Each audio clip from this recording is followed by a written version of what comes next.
to make the country a single party.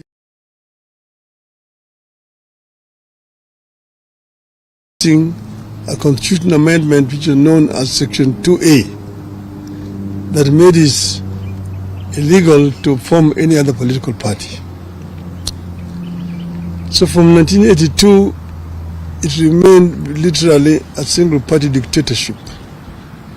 But that is the reason why in that same year there was a coup attempt which did not succeed.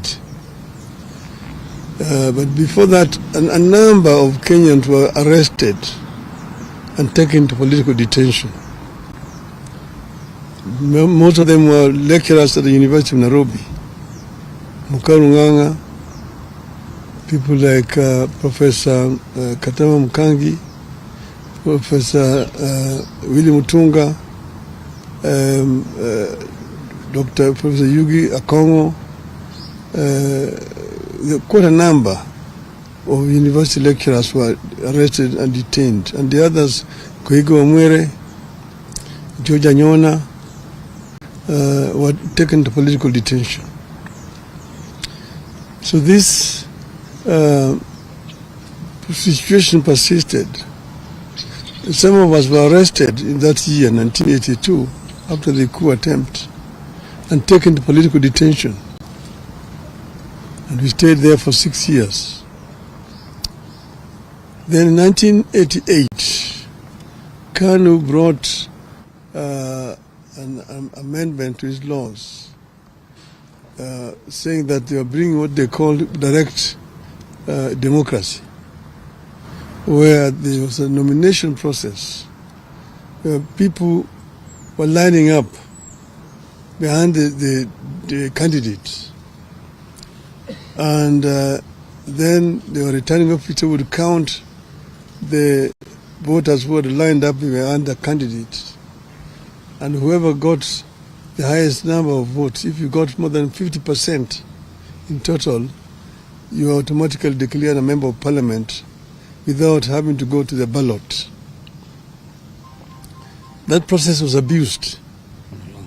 And many popular candidates were rigged at that stage, and therefore there was no real proper election in 1988. This now added momentum and anger to the movement for change. Among those people who had been rigged out were the late Kenneth Matiba and Charles Rubia. So come 1990, by that time I had been to detention 2 times.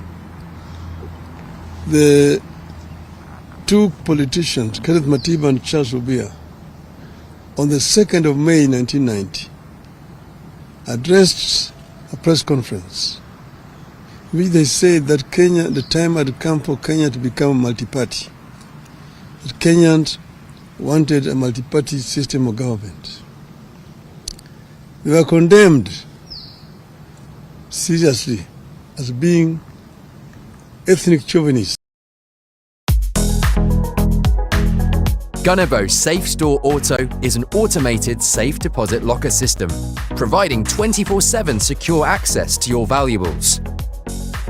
It combines next-generation robotized technology and advanced user authentication features without compromising on top-level security. These were daydreamers. So the kind of machinery at that time set off now to demonize the 2 members of parliament, the 3 former members of parliament. And in the process, of course, a number of very inflammatory statements were made, even by some today politicians who are talking about democracy here. If you go into the archives, you see their names and what they said at that time. So in the process, Kenneth Matiba came to look for me to arrange for a meeting between him and Jaramogi Oginga Odinga, who's my father. I arranged the meeting. And then we met again. They met again with Mr. Rubia, Mr. Neko. And after lengthy deliberations, the decision was taken that they would be supported. At that same time, they sent the goons to Matiba's home the following day to attack his family. Matiba's wife was very badly wounded, Edith, and she was admitted to Nairobi Hospital where we went to see her. After that, we, myself and Kenneth Matiba and Charles Rubia made a statement in which we said we would go to Kamkunji to ask Kenyans if they were ready for multi-party. And we do it on the day of the 7th of July that year, 1990. 7th of July, 1990.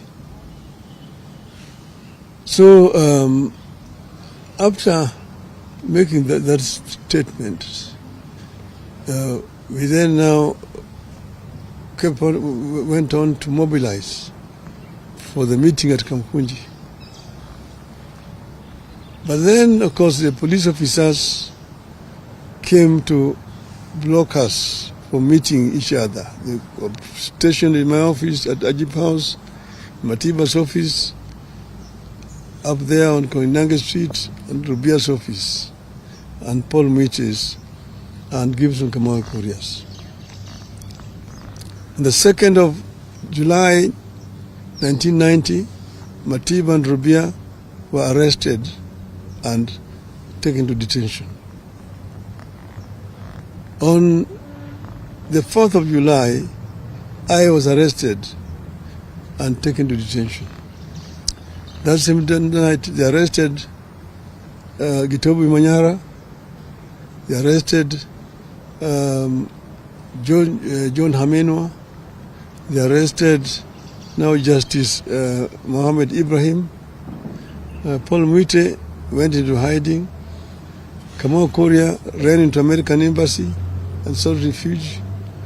Keyote Murungi was in Ethiopia and went to America. But that's how it was. But the International Commission of Jurists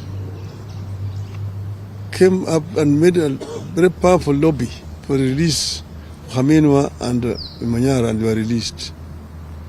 As we remained in detention. And as you know, Rubia is the one who was first affected. He got a very serious infection, was taken to hospital. Eventually, he lost his vocal cords and was released. Matiba suffered a stroke in detention and was removed and eventually brought to Nairobi Hospital, after which she was then taken to London for treatment. That completely undermined his health permanently.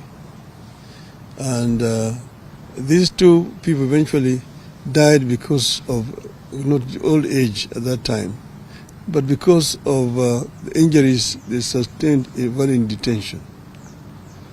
Many people, but in spite of our being detained, the Kenyan people braved it and came out in numbers to go to Kamkunji on the 7th of July, 1990. Many people were killed attempting to reach Kamkunji grounds that time. So then, after we came out of detention, then Ford was formed. We formed Ford. After forming Ford, again we get pressed and said we were going back to Kamkunji. Eventually, when I was targeted again, I was moved away from here and taken into exile. But our people braved it and managed to march all the way into Kamkunji. And you will see the photograph in front page of Nation there today. You can see Martin Chikuku, James Orengo, Anyang' Nyong'o, Masinde Muliro on the back of that truck getting up to Kamkunji. That was not on Saba Saba, that was on the 16th of November 1991. But it's still the Kamkunji.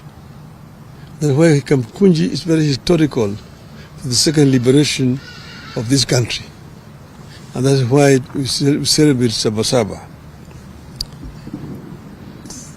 The fateful day on which Kenya's struggle for multi-party democracy took the most decisive turn is iconic and historical. It's a day rivaled only by the present day Mashujaa Day, previously Kenyatta Day, that celebrates the arrest and detention of the freedom fighters jointly called the Kapenguria Six. It is regrettable that the recognition and remembrance of Saba Saba has not been consistent in its short period history of 35 years. One moment it is important. The next moment it is not. On this 35th anniversary of Saba Saba, we decided to remember and to set the record straight on its significance, what it was and is, and what we ought to do with the foundation it laid for the country. Before that day, some patriotic Kenyans had demanded the repeal of Section 2A of the Constitution. A number of people, including Kenneth Matiba, Raila Odinga, Mohamed Ibrahim, Toby Manyara, John Haminwa, and Charles Robia, among others, were arrested and detained. It is quite unfortunate that some of the people we were fighting then and who sanctioned those arrests are trying to hide behind Saba Saba to advance their political fortunes. Some of them are alive today and now are masquerading as liberators. On the fateful day, July 7th, 1990, thousands of Kenyans tried to gather at the historic Kamkunji grounds to take stock of the past, the state of the nation, and chart a path of freedom forward. We decided that Saba Saba would be a march for political freedom and liberty, freedom of association, freedom of movement, freedom of expression, and a new democratic constitution founded on multipartyism. Kenyans wanted a fulfillment of the Kenyan dream, which was eradication of poverty, ignorance, disease, and good governance. That clarity of mission is what made Saba Saba different from all other confrontations with the Moi Kanu one-party state. Saba Saba, therefore, was and still is about the sacred and historic grounds of Kamkunji. It was not and is not just another routine street protest in Nairobi or any other town. At Kamkunji is where they held the last cow Kenya-Africa Union meeting in 1952. It is where Kanu's first rally was also held. It was also where the first Ford meeting was held after registration. Saba Saba had a singular purpose: to the repeal of Section 2A of the Constitution and allow multi-party democracy in Kenya. Saba Saba had clear and known national conveners: Kenneth Matiba, Charles Robia, and yours truly, Raila Odinga. It was what gave birth to a bigger and powerful forum for the restoration of democracy, Ford. Ford had a known nationally inclusive leadership: Jaramogi Oginga Odinga, Philip Gachoka, Ahmed Bamariz, Salim Damwe, Asinde Muliro, George Ndenge, Kenneth Matida, Charles Robia, among others. Saba Saba was inclusive, democratic, and intergenerational. The old, the young, people in and out of the government, professionals, academics, trade unionists, civil society, women groups, and religious groups. All of them found their voice in what it stood for, a people's struggle for good governance, freedom, and equal opportunity for all. It was not one group against the entire nation.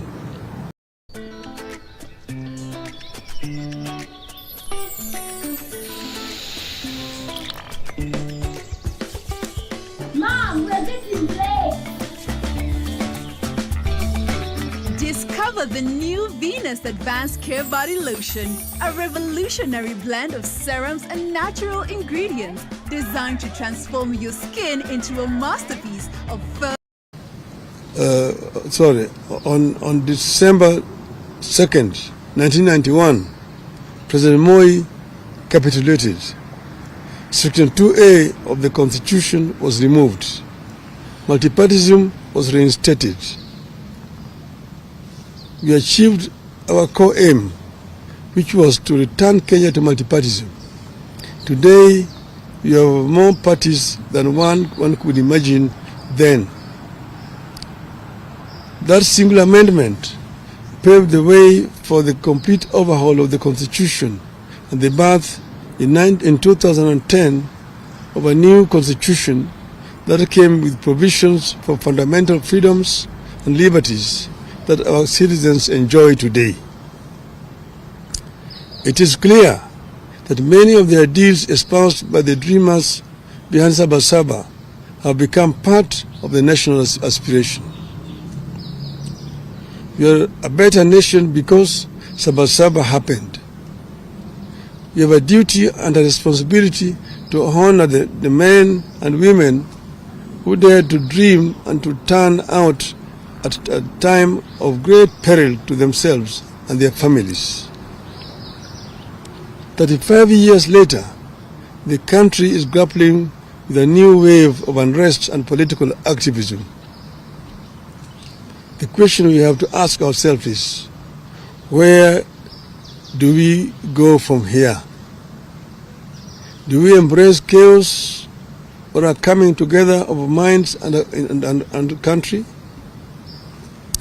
As a living architect of the events leading to the Saba Saba, I choose a coming together of minds and country in the interest of the country. I long fought for its progress, stability, and prosperity.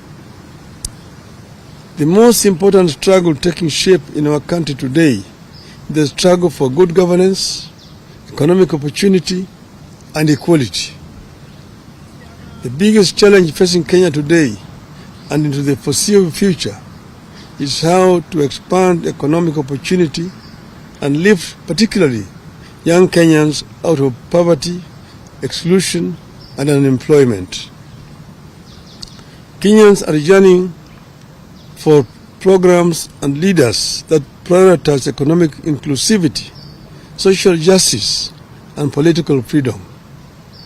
There is no doubt that the country is yearning for legislation that makes our institutions more responsive, programs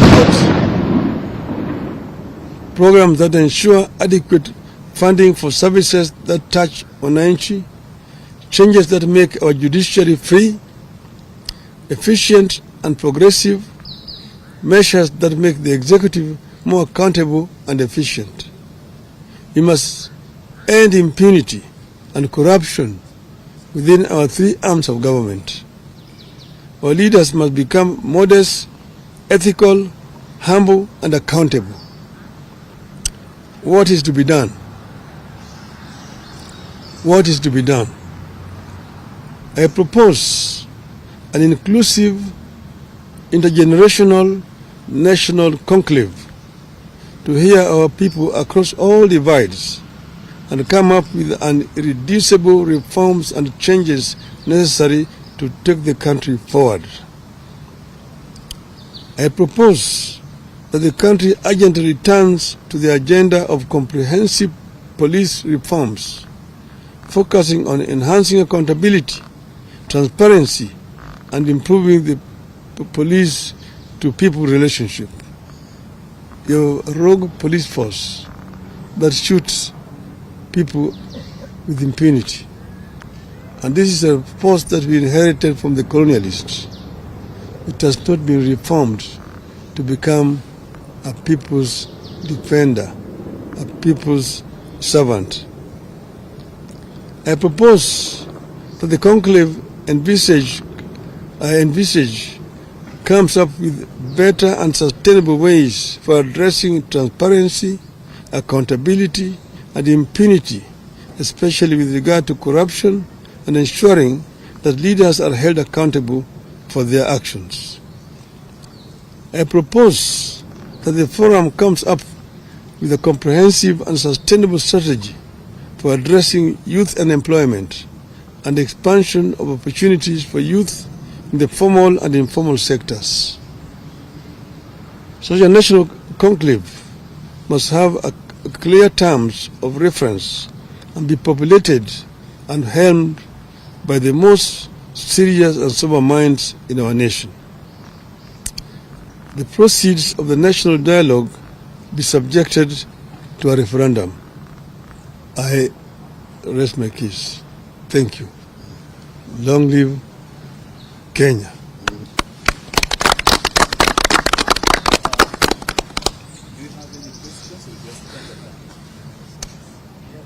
Maybe one or two.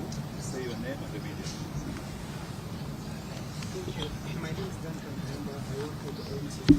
You have touched on issues of urgent looking at police reforms because they've gone back to the old days. What do you say of the interior CS issue shoot to kill order about 2 weeks ago, a day after the June 25th protests? And secondly, you have said that where do we go from here? You have a close arrangement or working formula with the current president. What have you advised him? Because the country appears to be teetering towards its on the brink of precipice, so to speak. So what have you said? What have you advised the president? Because it appears the country is being turned into a police state, or what you can say it is teetering towards a failed state. We talked for a long time about police reforms. Not just this time, not with regard to this regime. In the regime before it, even one before that other regime. I've said that, we inherited a colonial police force. And as you know, the colonial system, colonialism, was meant to rule the natives. It was not a people-friendly government. So what should have happened was to democratize this police force, reform it so that it becomes a service, not a force. It is not enough to just change the words. That is from a force to a service. You must take measures to ensure that it's really a service, not a force. And this has not happened in our country. I've given examples of where it has happened. For example, in Tanzania. And you see a police force which are people friendly and also not trigger happy. About the minister you're talking about, I said he was totally out of order. And he apologized to me. And he apologized to me and to the people. And he said the day before yesterday that police should handle people with care. So, yeah. Okay. Just one. No. Just to say. Let's end there. Okay. No, just... Oh, okay, thank you. I just wanted to know and find out. My name is Seto Lali from Citizen TV. Your proposals, as you put them, are there also the thoughts being shared by the president towards this, and what happens if this particular proposal is not taken into account? Well, I've addressed the nation, and the president is part of the nation. And ask him, it applies to him as much as it applies to the other people. So I'm not partisan in any way. This is a proposal that is coming to me, and from my party also, the ODM. This is our stand as a party. Okay. Thank you.